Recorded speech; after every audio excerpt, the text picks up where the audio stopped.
Welcome back to another technical deep dive here in the debug zone.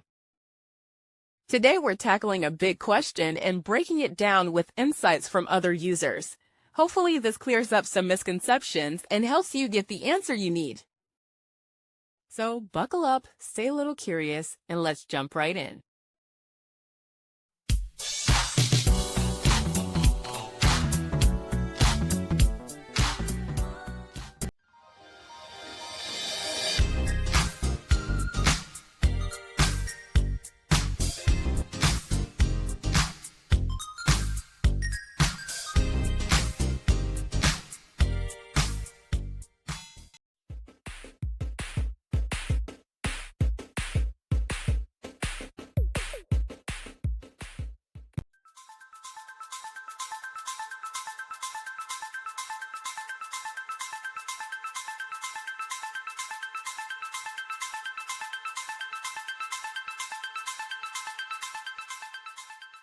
And that's a wrap.